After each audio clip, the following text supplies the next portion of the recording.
This is Halftime with the Playmakers, your midweek partner with the live show, The Playmakers, that airs on WANM-FM 90.5 from 12:30 to 2 p.m. I am your host, Jeffrey Hood Jr., repping the DMV and Atlanta area. In this episode, we'll be discussing the 4-game losing streak for the Milwaukee Bucks, Stefon Diggs going to Houston Texans, as well as recapping the men's and women's March Madness Championship games. But tell me with these topics, I have some amazing guys in the studio with me. Yes, sir. Slim Trim in the cut. Michael Trim Jr. How's everybody doing today? We all good, man. You know, it's your favorite country boy. It's Hafiz. You know, we just chilling today. Another beautiful day here in Tallahassee. It's a little windy, but we out here living. Oh, man, what's going on, y'all? It's Jay Scott, the freshman on campus, repping the 813, Tampa Bay, Florida. Woo.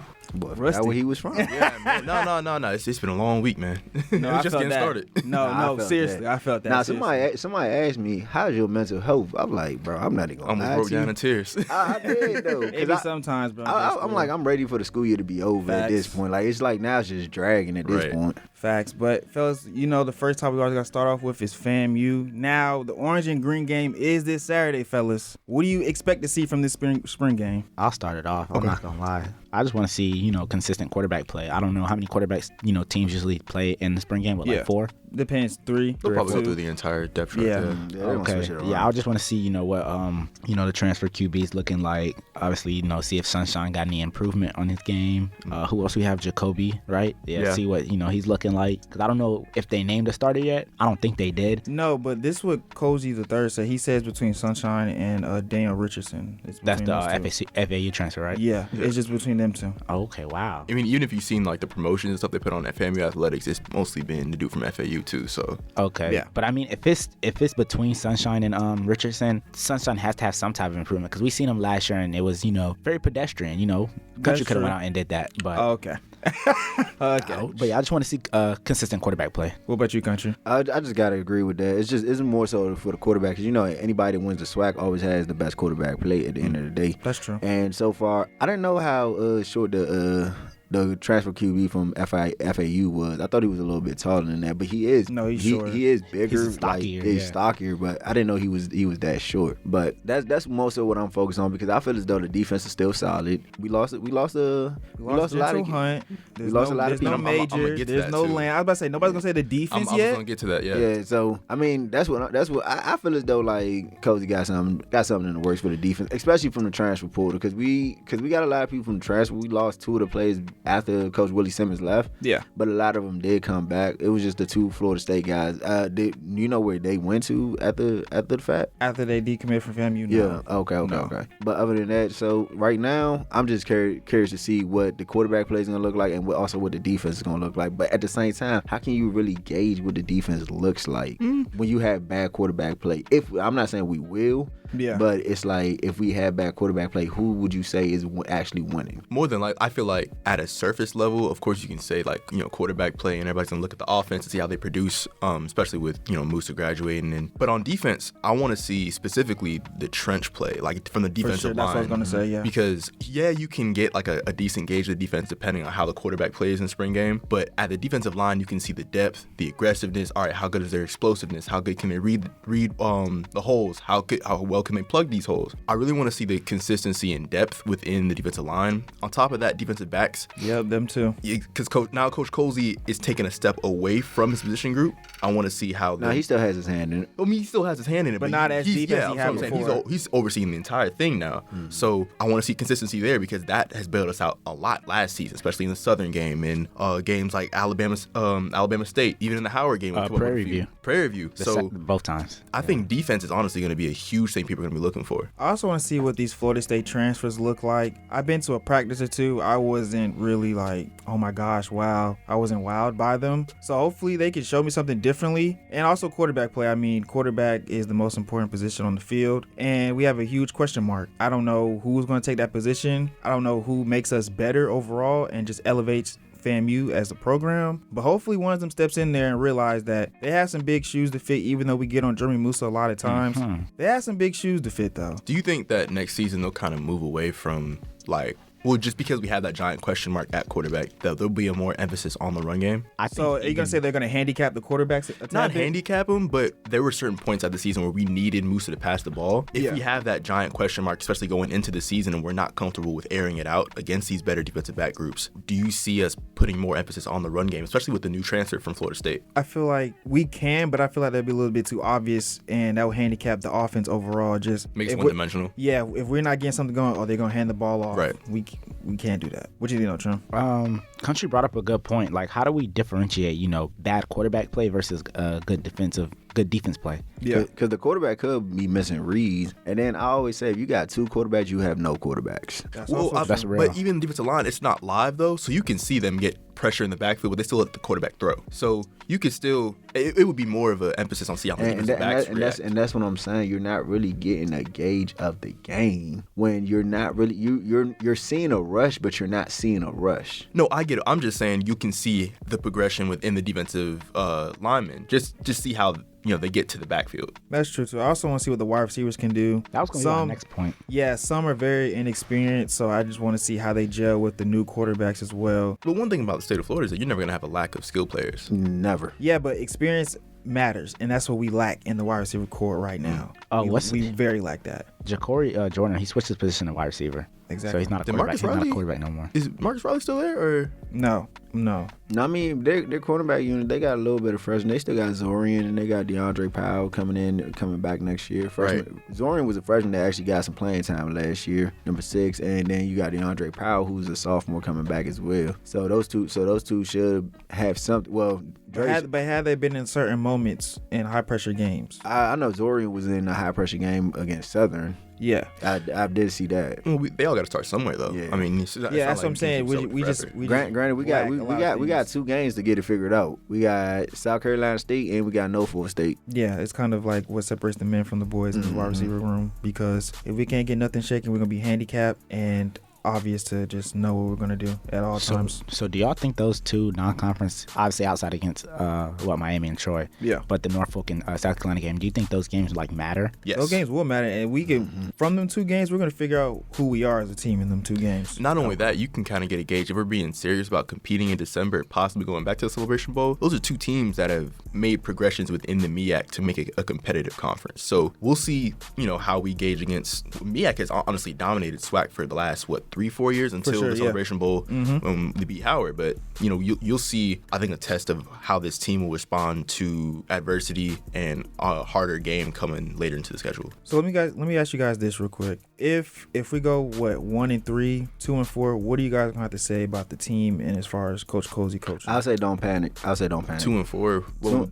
I'm just saying. If we go 2-4. Did you see the schedule for the first 6 games? I'm just saying. Right, it's a very favorable schedule. I'm just saying. Yeah. I'm just putting it out there. If we go 2-6 in the first, I said 2-6, 2-4 in the first 6 games. Yeah, I would say that this is not gonna be a good season. Okay, you Jalen? Just because there are games on there that we should win on paper doesn't mean that it's going to translate onto the field. I think we'll get a better gauge of it come that first game against Norfolk, because Norfolk isn't a great team by all standards, but they're going to make you work for it. So I think 2-4, it's not unrealistic, but I like our odds to be higher. You might. So I'm guessing the 2 wins come against Alabama A&M and Alabama State. I'm just saying, just overall. I'm not picking out a certain team we're going to beat. I'm just saying, just giving you a. I mean, it depends, because if you say that, what if we beat Troy and Miami and we lose against the 4 other teams? I'm sorry, you said we lose to Troy. No, if we beat Troy and Miami and we lose to the other 4 teams. Let's be for real. Let's not talk like what games are we winning? It matters what games are we winning. So the first 2 games I have us winning against Norfolk, and Norfolk game, that's in Georgia State or I said Alabama. I mean at Atlanta. Yeah. Oh, so no, I mean I know it's in Atlanta, but is it at the Mercedes-Benz Stadium? No, it's Georgia State Stadium. Georgia State Stadium. Old Brave Stadium. Okay. So you have that, and then you also have SC State, not a good football team. Yeah. I don't know what happened to them, but they just not a good football team. South Carolina State? South Carolina State. South Carolina State finished 3rd in the MEAC, just behind Howard and North Carolina Central. Central went to the FCS playoffs, and Howard went to the Celebration Bowl. They beat Howard, and Howard beat North Carolina Central. I mean, it's a 3-way tie normally between those 3 teams in the MEAC. They're not a pushover team at all. I Seems like you're not phased. I said what I said. It seems like you're not phased. I said what I said. So you want to name the teams in the MEAC since they finished 3rd in the MEAC? Okay, like I said. Anyways, Miami, we know that's a money game, so we're not even gonna talk about that. Yeah. Troy, I feel as though it's a loss, but if we win that game, because Troy's not as strong as they used to be, if we win that game, that's a big one. And then we go in a conference play against Alabama A&M and Alabama State. And Alabama State to me is actually the best team in the SWAC right now. And we're going to Alabama State, correct? And we're going to Alabama State. It's not good. It's not a good look. So we could possibly start 3-3. That's true. But if we lose our SWAC opener to Alabama A&M, which is not a good team, I would see that as a huge problem. Yeah. So I guess 2-4 would raise big alarm flags. Raise big alarms. Not even 2-4, 1-5. Okay, I wasn't saying. No, because if my co-host to my right telling me how good South Carolina I never said State that. I'm just saying they're not a pushover team. I think that'll be like another good test to see how good we'll be this season. Country, we at home. Y'all know how. This is the same team. This is not the same team. The streak is gonna end this year. This is not the same team. I don't think so. This is not the same team, especially defensively. This is not the same team. Far from it. Personally, I don't think we'll lose at home. Well, Southern maybe, but I don't think we'll lose at home. Southern lost a lot. They did, but it's always a competitive game. They make it competitive. Yeah. I was about to say we forget how to play football till last only quarter. exactly. It's only one game that I can see is losing at home. Which is Southern. Yeah. I don't see no other game. That's what I'm saying. I think it can. Wait. Is that homecoming? No. So the homecoming is the next game. Yeah. Okay. Yeah, we're definitely not losing Texas Southern at homecoming. Yeah, no. That's forbidden at FAMU. I'm sorry, but Texas Southern was right there with us last year. No, it was right. We had like some really stupid turnovers. It was right there with us. Closer than it should have been. I'm not gonna lie. That was one of the games that I hated Musa. Oh, he brought y'all a championship. He brought us a championship. Here we go, man. Watch, when whoever's starting at quarterback next year, you're gonna see a huge difference from when Musa played, when whoever is lining up. So you gotta think about it, bro. We playing against high school level competition. Oh my gosh, you can only play who's in front of you, bro. Like, let's talk about some other champions in college basketball. UConn went back-to-back, winning 75-60 against Zach Edey. That we've been all saying he wasn't that guy, and he proved my point. But just thoughts on the game, fellas. It showed what Purdue was all season. It was a one-man show and with a good supporting cast. And when their supporting cast couldn't do nothing, they just wasn't as good as they should have been. First and foremost, Jeff, I know they've been saying we sound like haters all season. And we proved our point. Can we get our flowers? Can we get the elephant in the room and let people know that Zach Edey is really not that guy? Y'all got to stop letting these numbers fool y'all. Like, apparently NBA GMs are seeing it because they got him going in the second round. Yeah, he went from lottery pick before the game started to, I looked at a Bleacher Report, he's like going mock 21st to the Orlando Magic. Yeah. Bro, that's still first round. That's not second round. Bro, but I'm just saying, that's what I saw, but there could be different ones that have mock second, but that's what I saw today. So, reason why I say second round is because they got him going late first, early second. And I'm like, if that's the case, that means you a second round pick. And this is a person that was a a double machine in college. But if you look at his game, right, he's 7'4", and I'm not comparing him to Wemby. I'm not comparing him to Wemby at all. You see, Wemby actually has. We're not doing that, bro. I never compared him to Yes, Wemby. You did. You did last show. Yes, you did. Yes, you did. What did I say exactly? You said something about you can't teach height. You can't teach height. You said That's all I can't teach height like Wemby, and I said don't put Wemby in this exactly. equation. Yeah, but you can't teach height, but you could damn sure teach skill, right? And Zach Edey lacks skill, offensively and defensively, especially defensively. Oh my God! No, defensively, it was this is his game. This is his game, and y'all tell me if I'm wrong. If he's playing against a smaller person, he's gonna do what? Drop step. Mm-hmm. If he's playing against a bigger person, what is he gonna do? Hook shot. He does nothing that amazes you. Like he stands under the paint. Like, bro, he plays like he's playing 2K. He just stands under the paint, roam around the paint. 2K20, 2K15. I was holding my nuts. Yeah, go up, I'm grabbing the grabbing the rebound. board. Nah, facts. Like, that was me. Like you look at him in a pick and roll game, like he sets the screen. You know when you playing 2K, you get mad at your center for not rolling. Like, bro, roll. That's Zach Edey. He does not roll to the paint. He can't defend the ball screen. He stops at the top of the key, asking for the ball. Like, hey, I'm right here. I'm right here. Coach, what did I say in the last podcast episode? I said they're gonna put him in ball screens and he cannot defend it. What happened? Can't, and that's what they did. 3 straight times in a row, possession I watched. Ball screen, lob. And then, bro, UConn played. You know who actually played a good game plan on him that actually gave UConn a game plan? Who? NC State. Why you say that? NC State just could not score. That's true. That's the reason why NC State lost. They just could not score. Like, I felt as though like NC State could never score, but it was just that I think that they ran out of the lucky charms ran out. I think that's what happened with them. And you seen the game, they was hitting threes that they was supposed to be hitting. They was just hot, but they eventually cooled off at the wrong time. And you seen like they just couldn't get the ball rolling. UConn used that same exact game plan. Let Zach Edey get his little garbage points because his points really don't affect the game like it's supposed to. But I will say, then stop everybody. He was neutralized second half. He was real quiet. Started that second half. Because why? Because the game was getting away from him. That's what I'm saying. That's what you gotta look at it like this, right? Zach Edey in the first half, I believe, had 16 points. Mm-hmm. Yeah. He had 19 points. Something like that, yeah. The rest of the team had 11. Then it got to the point in the game when Zach Edey had 27 and everybody only had 13. They were shooting 9 for 30. Yeah, I'm looking at the box score right now, and I'm like, I'm hearing what you're saying, but let's not act like he didn't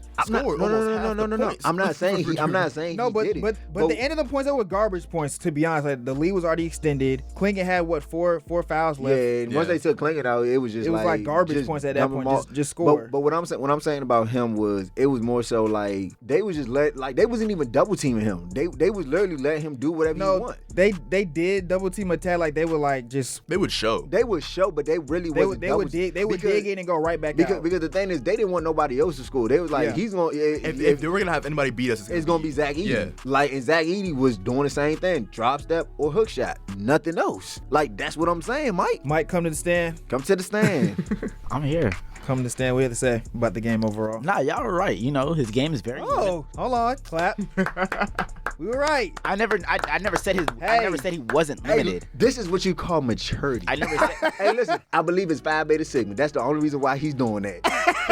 Who is this guy? You have never heard Mike say, you guys was right. You guys are right. He'll never say it. Hey, he'll never say it. I just want to give a shout out to Phi Beta Sigma for getting this man right. Bro, first of all, I never said that he didn't lack skill. I just said for what he's doing in college basketball, I mean, you got to give him his respect. Back-to-back National Player of the Year. We seen, just looking at the box score, he was the team yesterday. And obviously, like, they made 1 3. Obviously, Edey's not shooting no threes, but they made 1 3. They couldn't get nothing going from distance. Yeah. Edey was the only offense they had. So it's like, it was a pretty simple game plan that he couldn't guard ball screens. That was barbecue chicken for them. Like, yeah. I mean, he's going to be a really good pro. You know, he had a good college career. If you can't defend a ball screen in college, what makes you think he can defend a ball screen in the NBA? And I'm not going to lie. That's even worse. You got to see how the way the NBA, you know how the NBA plays. Like, Y'all got a prime example, Paulo. Sometimes y'all got Paulo running the 5. So you know for a fact if Zach Edey's on the court, you already know what the NBA team's gonna do. They gonna run that 5 out and make him defend. 5 out, high ball screen. P might go for 50. I ain't gonna lie. Who?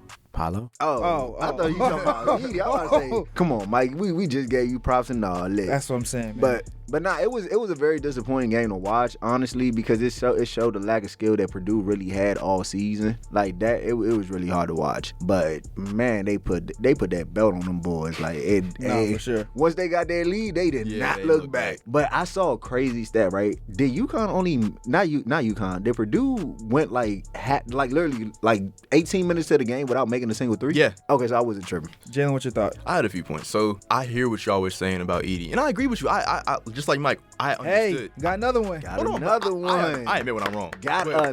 No, we know that, but we just saying we was haters at first, Jeff. Yeah, because we was haters. I agree with what Mike said. It's like stuff like that, like with his height, you can't teach that. And now I'm not saying that that's a factor, of course, that's gonna make him like some generational talent, but it's the fact that he can score with his height. He was over half of the points that Purdue had in that championship game. Now, scouts can look at this, right, and understand what are his weaknesses, right? He can't defend the ball screens, mobility, and he can't he has no like go-to moves. He has a hook shot. Exactly. Yeah, his footwork isn't. As a coach and a scout, I'm looking at that. Okay, he has the height. he has the determination to lead a team despite the adversity, and he can score. Those are 3 things that not every player has. Yeah. Sure, they have a deep bag. They can go between their legs and shoot a 3. Cool. Who can consistently make a layup? Simple as that. After that, we can now develop these players to become who we want them on our team. They can easily be a second option in, 3 to 4 years, but he needs the right team to be drafted to. That doesn't make him... Second option. Second option. Okay. You know what the best Second team. option. You want to know what the best team will be for Zach Edey? Yeah, who? If he goes to a team like OKC. The Heat. And that's what I'm saying. You can develop these players. No, so you want to know why it would make that good for him to be that, so he can be the 4th or 5th right, option. Because if Zach Edey is your second, you got a lot of problems. Just know your team is looking for a lottery pick. That's probably a top 3 pick. Like, we being honest, because he gets a majority of his points in the paint. You know. Matter of fact, the best team for him to go to, the Warriors. No. Yes. Why? Yes. Because the Warriors space the floor out, and you could just let Zach Edey be in the paint. Zach Edey wouldn't get no playing time. What they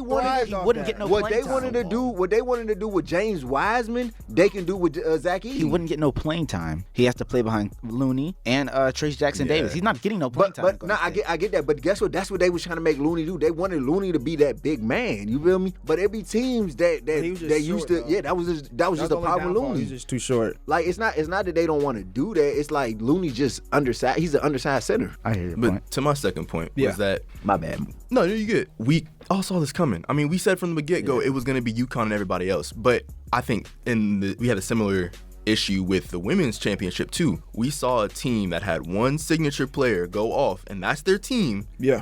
And then you have a team that is cohesive with their ball movement. They can make you switch. They can get up and down the floor. So I mean, it's teamwork versus one player, and obviously you see the result. Now moving on to the other championship game, the women's side of the bracket, where South Carolina once again won another national championship, defeating Iowa 87-75. Fellas, thoughts on that game? First and foremost, Iowa should have been out of the playoffs since the second round. No, let's be for real. The bad calls by these refs, especially towards the end of the game. So let me ask you this. Was the UConn game, was that a bad call at the end? That was a terrible call. The screen call? That was a terrible call because her feet wasn't set. No. I know.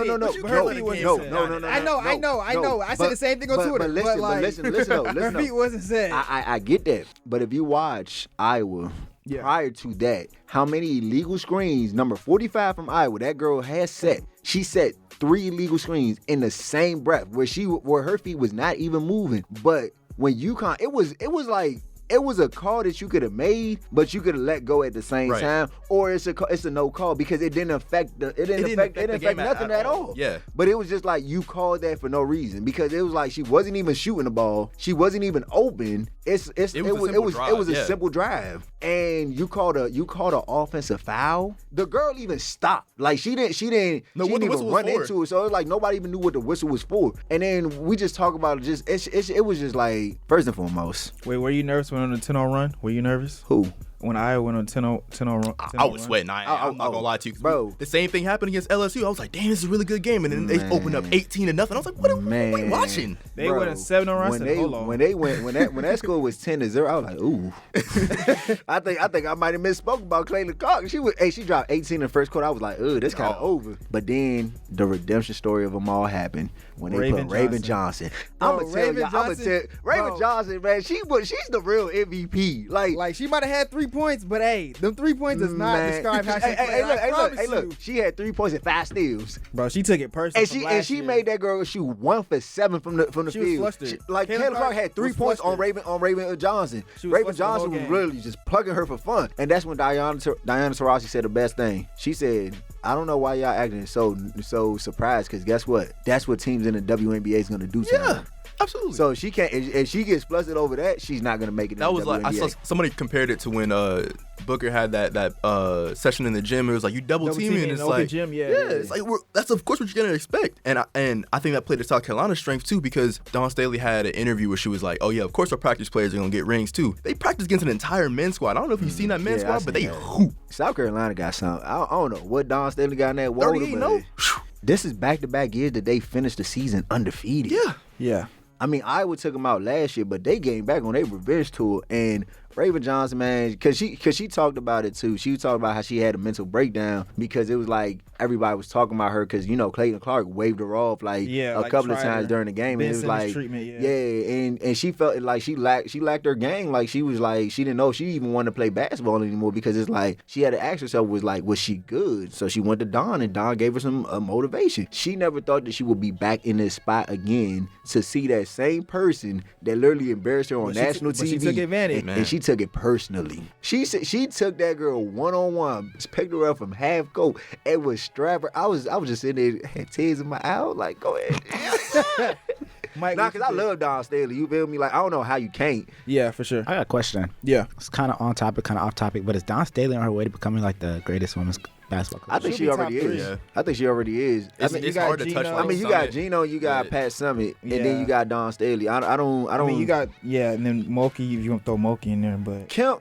Well, I feel like one more ring will take Kim off the board. How many rings she got? She got 3. Who? Mulkey got 4. She got 3 with Baylor. She won 3 with Baylor, and she won 1 with LSU. And then Donna got 3, right? Don has, I believe, 3. So if she gets one more, I think she'll enter in the top 3. And I think she's the first, 4 though. I think she's the first African American woman with 3 rings. No, she is. Yeah, she is. And Gino Auriemma, I said his name so Auriemma, like he's actually, I feel as though he's the greatest college basketball coach of all time, men's and women's. Okay. Excuse me? Yes, men's and women's. Coach K don't exist. He doesn't exist. I know he passed away. Coach Cal. No, we're gonna get that later. Did he just say Coach Cal? Yeah, I'm not gonna lie, because if we're just talking, let's talk about it. Are we talking about strictly just championships? Because if we're talking about just developing talent, I think he's never developed talent. Derrick Rose, John Wall, Devin Booker, Karl Anthony Towns. Bro. You think if they went to Wisconsin, they'd be the same player? Yes. You think if they went to Wyoming, they'd be the same player? Maybe. Why would they go to Wyoming? I'm just saying. Like we talking about top tier players, but since you want to throw that out there. So if he developed players so much, why was Devin Booker on the bench? You mean that was his role? Rob Dillingham didn't start a game. I think. Well, he probably started a couple games, but started a couple. Yeah. Rob Dillingham came off the bench. First and foremost, Coach Cal is not a good coach to me. I've been said this. It's all we can go back all the way to the front. I've been said he's not a good coach. Okay, let me ask you this, right? Mm-hmm. Since he made this move to go to Arkansas, do you think that was the right move for him? Yes. I'm gonna tell you why it was the right move for him. Yeah. Because it took him out the Kentucky spotlight. Yes. Because that job in Kentucky is we all know what that means. You feel me? Like they went like they was running the SEC for decades. Like we even you can even go back to the Florida when Florida was winning. It was either it was Florida, then it was Kentucky. Every time we talk about college basketball in the SEC, Kentucky's name always be brought up since Rupp days. So now you got to think about it. He got tired of that spotlight because he was not winning, and year in year out he has a top 3 recruiting class. Name me a year that John Calipari did not finish in the top 3 in recruiting. Oh, don't worry. Yeah. It has not happened. Even to the days. Huh? Why is that though? Because he's a good recruiter. I mean, just because you're a good recruiter don't mean you're a good coach. I wonder how much That's part of college coaching though. No, it's not. Yes, it is. Bro, if that's the case, Les Miles should have been the greatest coach of all time. Because it was always Les Miles and Nick Saban with the recruits. Like, look at all the time that LSU has produced out. We talking about Super Bowl winning players. We talking about NFL greats, but we only had 1 ring to show for it. And look at what Nick Saban's done. Recruiting. And guess what? He has 6 rings. There's levels to coaching. Oh, guess what? That's my point. Right. Look, Wait. Look at it. He's caught again. No, I'm not caught. Okay, yeah, I was mildly joking when I said Coach Cal's the greatest coach of all time, but you're saying he's not a good coach at all. No, he's not. I think he's overrated. Okay, that's why I was saying he's overrated. I'm not gonna say he's a good coach. He's overrated. Okay. Because if that's the case, you could look at how many college coaches have surpassed John Calipari with less talent. Dan Hurley, the coach from Gonzaga. What's my man name? Which one? From Baylor? Nah, not from Baylor. Like this is what you talking about, a testament of good coach. UNC's old coach.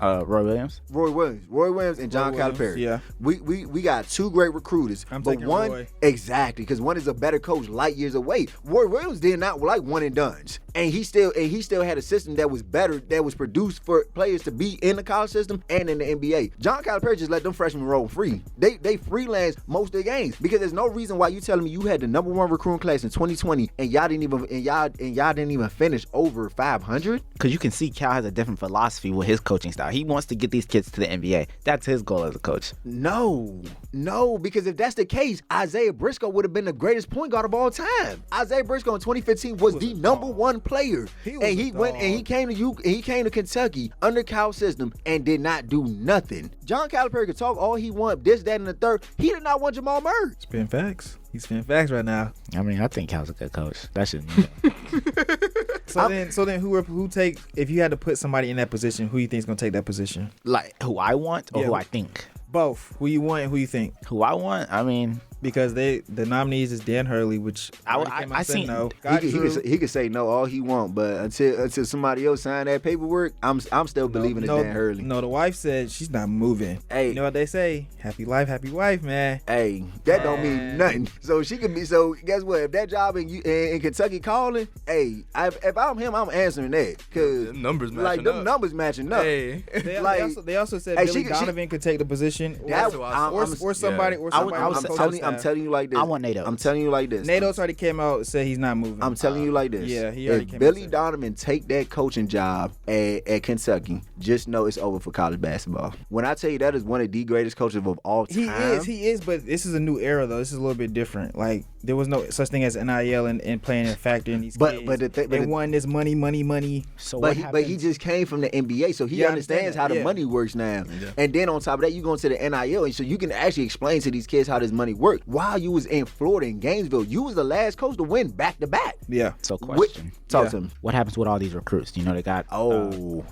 they got Jordan Quintace. I mean, Boogie Carter Fong, Knox already decommitted. Travis Perry. I don't really know much about him. Travis Perry, he's a bucket. He's a shooter. Boogie, I believe he decommitted as well, Already? or is about to. Either one of the two. You think anybody's gonna follow him to Arkansas? I mean, Aaron Bradshaw already did by getting that transfer, but I think he's gonna follow him. I don't know.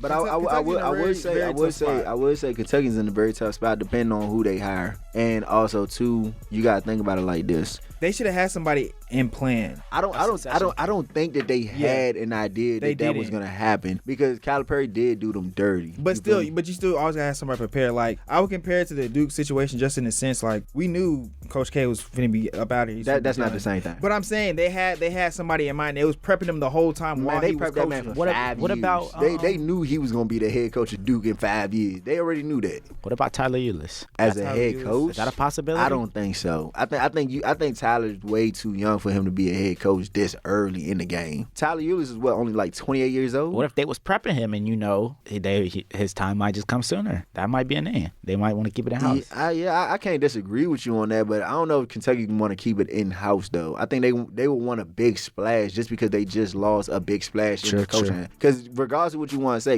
Coach, like I could say Coach Cal is overrated as much as I want, That's but a you name cannot. brand. But that is a very much name brand. That's like you saying, oh, imagine if Gino Auriemma comes to the men's game and decides to coach Kentucky. Oh my goodness. Just think about the name that's gonna bring in itself. Yeah. Like, and that's what I'm saying about Coach Cal. Yeah. But nah, I'm not gonna lie. It's gonna be a good one though. Kentucky's gonna have some down years. I think they'll have, depending on who they hire, it might have some rough years. But this what I'm saying though, right? Coach Cal has not made it past the first weekend of college basketball since 2018. So how high No, but are I'm the thinking expectations they're not gonna, like, depending on who they hire. When I say rough years, I'm thinking they're gonna miss the tournament completely. this year? It depends on who they hire. Hey, we can see. But what you say? You say how high is the expectations for what? If they haven't made it past the first round or to the first round just past the first round in the last few years, how high are the expectations for Kentucky knowing that they're going to have a new coach? So the expectation of Kentucky is very,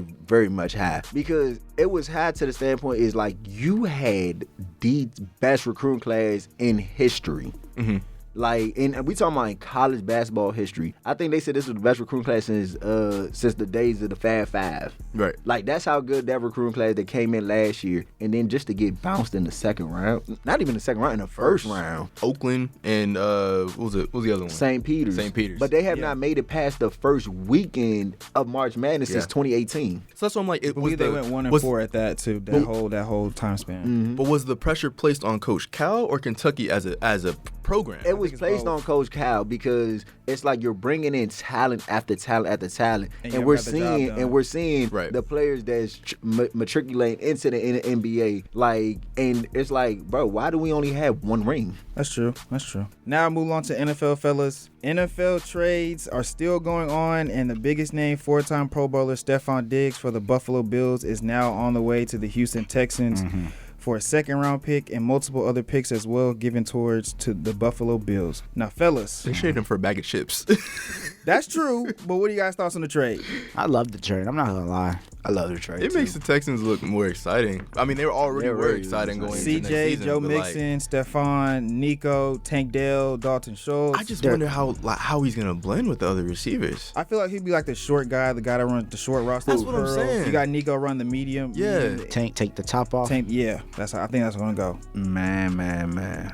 It must be nice to be a Texas fan. Because that's the best team in Texas. It probably is. Right? No, there's no probably. There's no probably. Oh my gosh. It's just sad to look that my team said we was all in, and I'm just watching. Y'all didn't even give Derrick Henry a contract. Yeah. We ain't even get Saquon a contract. Did y'all call him? No, they didn't even call Derrick. That was the crazy Derrick part. Henry said he was waiting for the Cowboys to call Jones him. up out of there, dog. Man, I already made my bed with it, bro. The Cowboys ain't winning nothing until Jerry Jones died. I'm so sorry to say that on air. Whoa. Not till he leaves. Bro, how else is he gonna leave? That's a good point. Hey, I can't even lie. That's good. Unless he chooses to sit by himself, which I doubt. Bro, he still wants his hand in the team, bro. Like, bro, at this point, just coach the team. He bro. is the team. Like, just coach it. Because it's like, let's be for real, right? I know we supposed to be talking about the Texans, but it's just real quick, right? If you the Cowboys, the smartest thing to do is extend Dak Prescott. Take that $60 million off that of dead cap money, take it off, extend Dak, sign Michael Parsons. The money is not going to kick in until 3 years later. Yeah. Don't sign CD Lamb, because I don't know why you're waiting for the Minnesota Vikings to sign Justin Jefferson. Just sign CD, because now it's like, I realize what my team is, right? And it's okay. We love to win the headlines. Jerry Jones loved milking all the headlines, like, oh, we're gonna go all in just to do what? Nothing. Lose. Then on top of that, you know you're going to sign Micah, but guess what? You want to make a big splash when nothing else is being talked about just to do what? Nothing. As long as we win the headlines, bro, I think that's all Jerry Jones care about. He don't care about the Super Bowl, bro. That's hilarious. Because it's like you have the place to make the moves that could have changed our franchise for good. Like you could have signed Dak to his extension, whatever you may, however you may feel about him, but it's like, what better option do you have out there for quarterback? So take your losses with take your wins with your losses and call it a day, so you can get that out the way and move on. But it's like, if you don't want Dak, let him go. If you want him, extend him. All this, you know, we got to see it play out. Because I'm not gonna lie to you, y'all could say what y'all want to say, but tell me this if this ain't true. I know you probably gonna say it's not gonna happen, but we playing devil's advocate right now. Let's say Dak Prescott wins the MVP, takes us to the conference championship game. Let's say we lose the conference championship game. We win the division. Dak Prescott has numbers like he throws for 4,800 yards, another 36, 40 touchdown plus season, less than 10 interceptions. How much money do you think Dak Prescott is asking for? Oh my gosh. At least probably 60 mil. No, he's not asking 70. for 60. He's asking for $80 million. Yeah. Because right now he's making, because the highest rated quarterback is making $60 million right now. Who is Lamar? Not Lamar.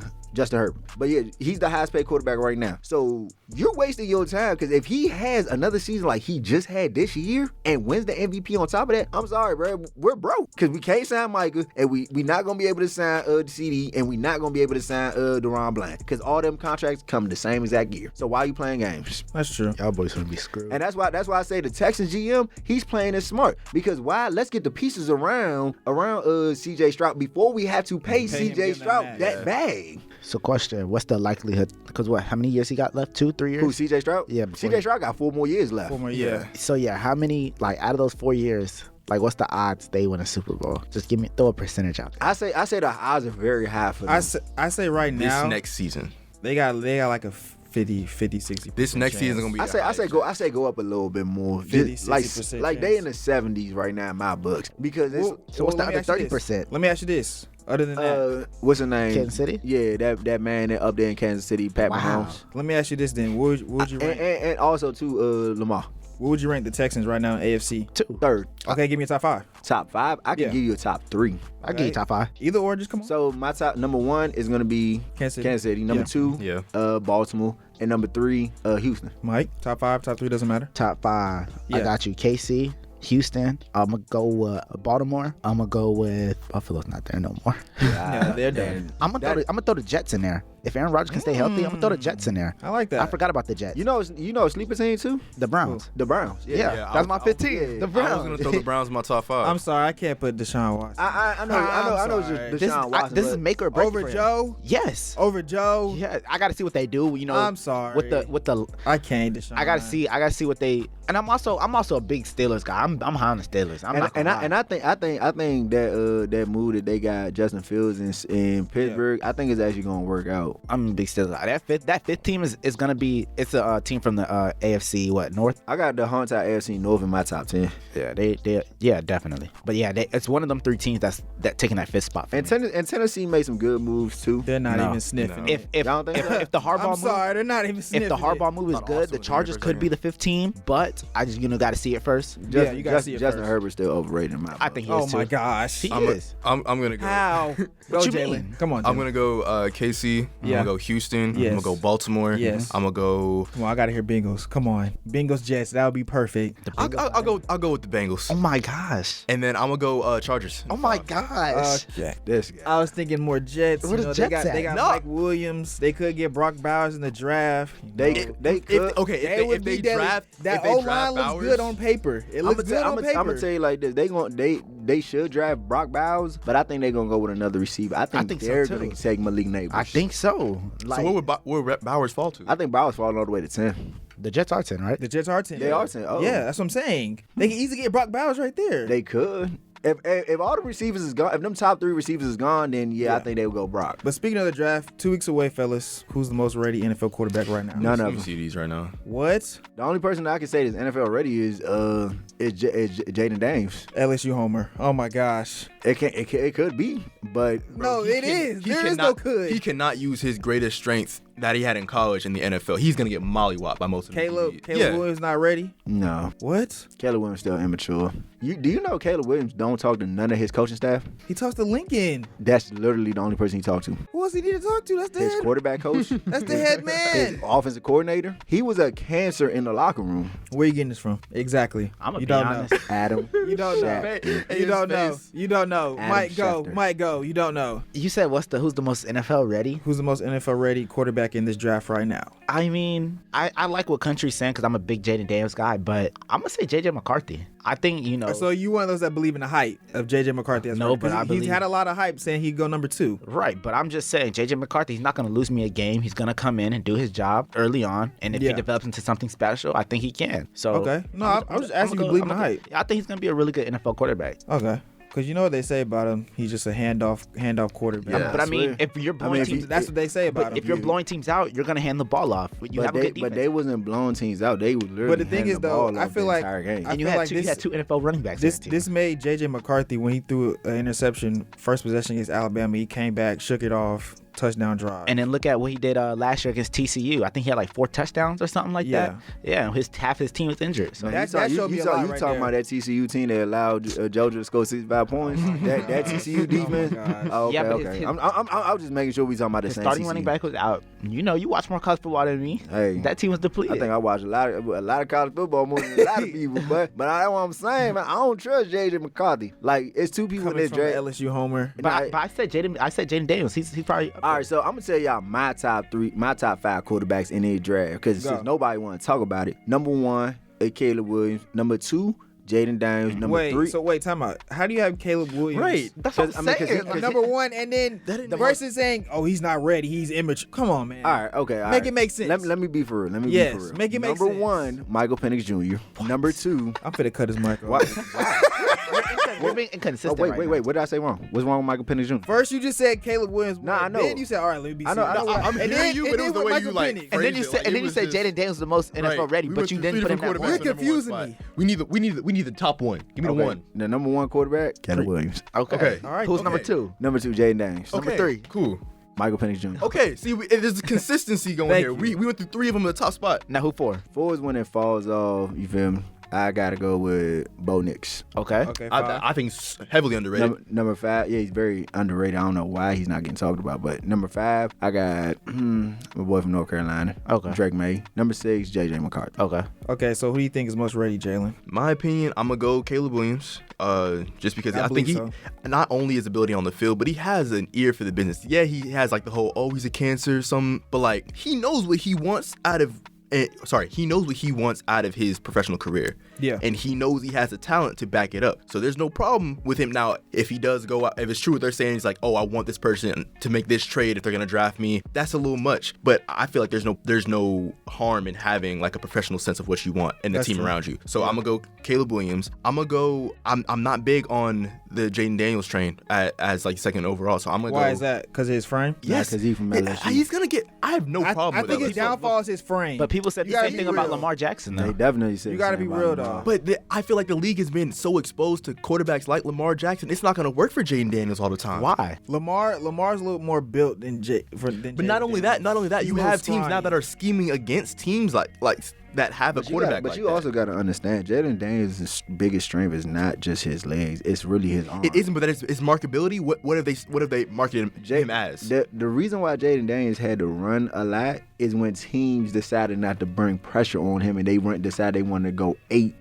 deep in coverage. Yeah. So it's like, okay, if nothing's open, then he takes off. But but Jaden Daniels was picking teams apart. For sure, You but what are play they zone, marketing? you play zone against Jaden Daniels, it's over for What you. are they marketing him as though? What are the comparisons they see him as in the draft? Lamar threat Jackson, quarterback. yeah, do a So threat. yeah, So I had Caleb Williams. I'm gonna go hand off JJ McCarthy. All right, come on. Bro, Don't say that. Just say JJ McCarthy. Like, don't make it sound like he's You the one that trash. brought up the handoff comment. No, I'm just saying that's what they say about him. Well, I like JJ. That's the reason I brought like it up. JJ. That's why I have him as my second. I like So I'm JJ. gonna go Caleb Williams, JJ McCarthy. I'm gonna go Jaden Daniels, and I'm gonna go Bo Nix. So the Drake May slander is very real in this room. it's not that it's. I don't think there's a lot of slander. I think he's No, but what you look for in a quarterback. I've seen a lot of stuff saying Drake May could lose your job if you draft him. I've seen some crazy stuff like that. I mean, I've we look seen at people that like Mitch Trubisky. Same. Hey, I'm just saying. You from the just look same in place mirror. too. I mean, same place, Same but number. The Bears ain't never looked the same since then. That's true. They- I don't think he's the same as Mitchell Trubisky. I just been hearing too many mixed opinions on Drake May. Like some people think he's facts. Josh Allen-esque. Some people have been saying Mitch Trubisky. I'm It's sorry. like, Yeah. I don't like that. That's just I mean, he's shown all season that he's very inconsistent. Like I hear the big arm stuff. I mean, yeah, that's cool. But he's capable of, Y'all being a quarterback. know this. We don't need him to be a franchise athlete. We don't need him to be a person that's carrying the ball all the time. We don't need him to throw 100-yard bombs consistently. Need you to be a quarterback. Exactly. So how many Get us a first down. How many times is 3 teams thrown 70-yard bombs in a game? Like, let's be for real. Like, yeah, arm strength means something, but it means something what? When you throwing a Hail Mary? Like, you're not really throwing the ball, like, down the field every single play. Like, if that's the case. Well, when you got a receiving core like Tank Dell and Stefon Diggs, you're going to want somebody that can air out the ball all the time. Yeah, but he's not going to But he's not going to be- that yeah. has them And kind of that's my weapons. point. They're drafting him as a quarterback, not as a playmaker. So look at where he. I say he gonna get drafted to a team like Curtis Samuel. Look at the team that he's getting drafted to. So Okay. we know number one, the Bears are going with Caleb Williams. Yeah. It's more like Commanders or Patriots. Oh my goodness! Don't let him go to the Patriots. Oh, he's gonna jeez. be terrible. But imagine this: if he goes to the Vikings, imagine if he goes to the Vikings, they trade I up. think JJ's going to the Vikings. But I'm just No, saying, yeah. imagine if he goes to the Vikings, though. I think that would be dangerous. He'd be Who, Drake very May? Yes, he'd be very dangerous. I think that's probably his best. Yeah. That's his best bet. Because if he goes to the Broncos, I think he's gonna fail. To who? The Broncos. Broncos? If he falls, Is that what he's? But I'm saying if he falls, like people have him falling. The Broncos- he's I don't think he's wild. gonna fall that far. You talking about Drake May? Yes. He's not falling that far. No. But because it's too many quarterback needy teams. Yeah. So it's either going to be 2 and 3 is going to be him and Daniels. Yeah, it's going to be him and Jaden Daniels. So Yeah, but that was my 3. I don't know. I think Daniels has, you know, a little extra juice to him to, you know, be able to do more with less than Drake May. So yeah. And it seemed like the Patriots or the Commanders is where Jaden Daniels will be perfectly fit. But For sure. do I think that the Commanders are gonna take Jaden Daniels? No, Doubt it. I think so. they're not. I think they're going to take They're gonna take Drake May. Yeah. Well, we'll see. I think RG3 made them. Yeah, that gave the them a RG3 bad experiment is taste not with going. Yeah. black Yeah. quarterback. And do y'all know that the Commanders are trying to go back to the Redskins? Yeah. Yeah. We'll see. Draft's in 2 weeks, so we'll see how that shakes up. Now let's talk about some NBA, fellas. Ooh-wee. Playoff time is right around the corner. But let's talk about a team in the East that has not panned out like everybody thought they would have panned out. 4-game losing streak right now, the Milwaukee Bucks. I say he's a terrible coach, but nobody wants to listen. Hey, listen, I've been saying this all this time, bro. Hold on. If they keep the 2 seed, they run to potentially either the 76ers or the Heat. Do you think they could be put out in the first round? Yes. And why? The Heat. Bro, Jalen's so serious right now. one if they play the 76ers, I think they got a better chance. They of do. actually winning. Absolutely. You feel me? But if they played against the Heat, no. I'm sorry. Playoff Jimmy, not. And even not somebody as inconsistent as we've been the last like 2-3 weeks, Yeah. I don't know how the freak we dropped the game to the Pacers, man. But I mean, it's not the Pacers. we dropped one to the Pacers. But come on, bro, that's a must-win game. As inconsistent as we have been, there's that switch that flips when we get to the playoffs. Everybody knows that. Everybody knows that. But I'm not even just going off the strength of that. The Bucks haven't looked great on any level. Their defense hasn't looked great.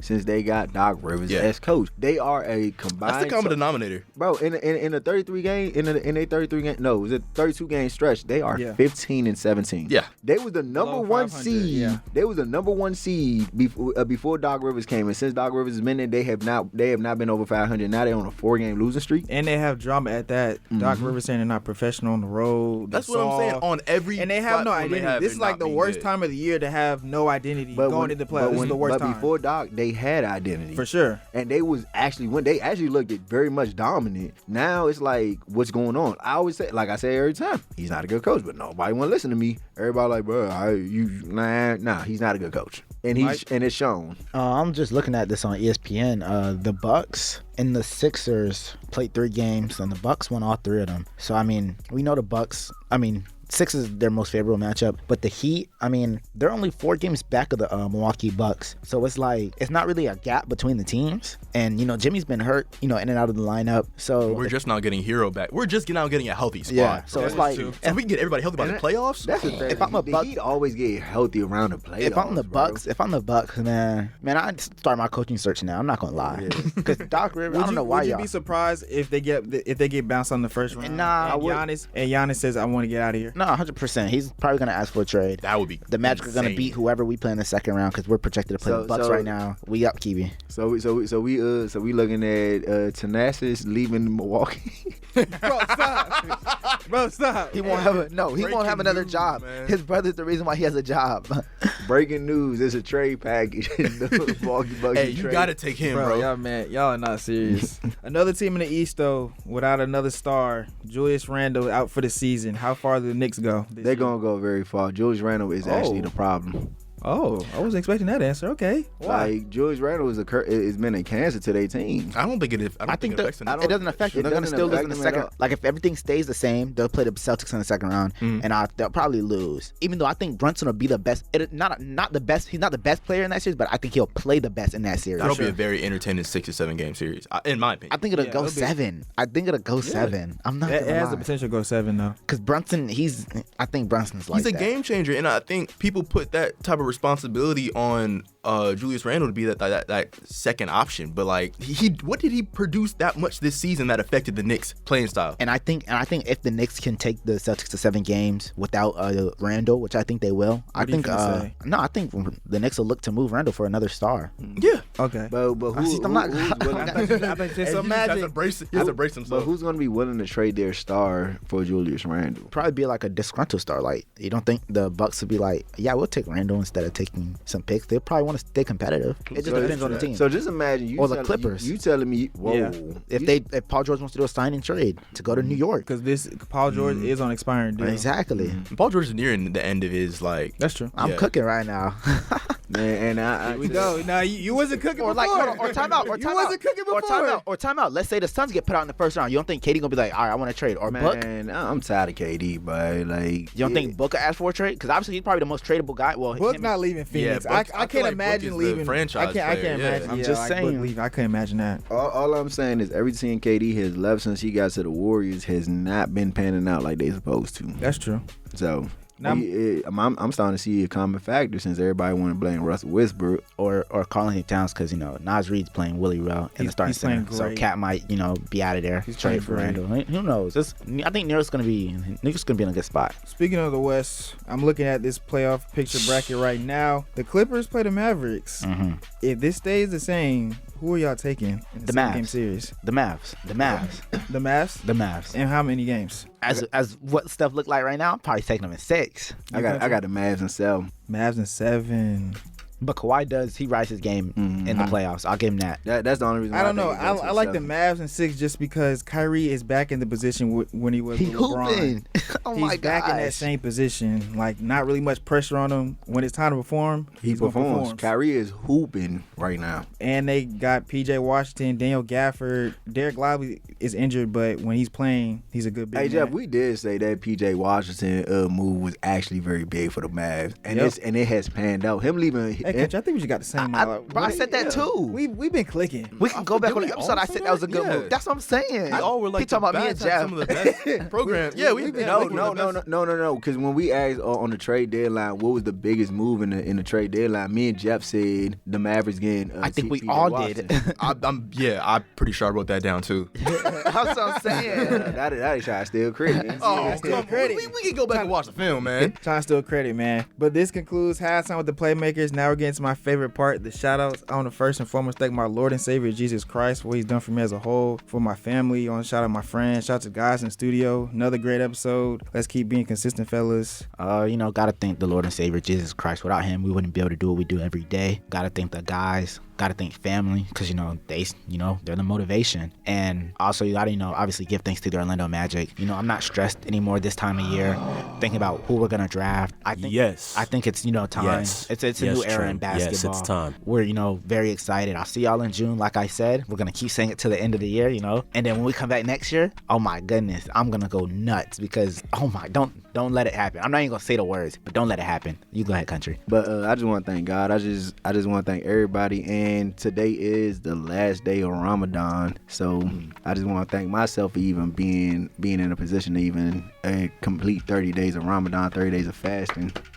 So got closer to God over the time, so I just want to keep giving thanks to him for putting me in these positions, and I want to thank the guys in the studio for just giving me the opportunity to be me. You hear me? And that's your boy coming straight from the 225. And also, we got 2 more weeks. Jeff has to make a decision I was on just who thinking his about new that. I college was thinking team about that before the is. show started. Bro, he should have been made a decision. He said we gave him College team will be dropping last episode. PSA. I want to thank God, man. I want to thank my family. Thank the guys in the studio. Shout out Deant, man. His Shout out my brother Deant. Yes, sir. Hopefully Shout out he'll Deant. be on the pod here soon, so he can speak more to that great achievement. But for sure. Halftime with the Playmakers is produced in the studios of WANM-FM 90.5 in the School of Journalism and Graphic Communication at Florida A&M University.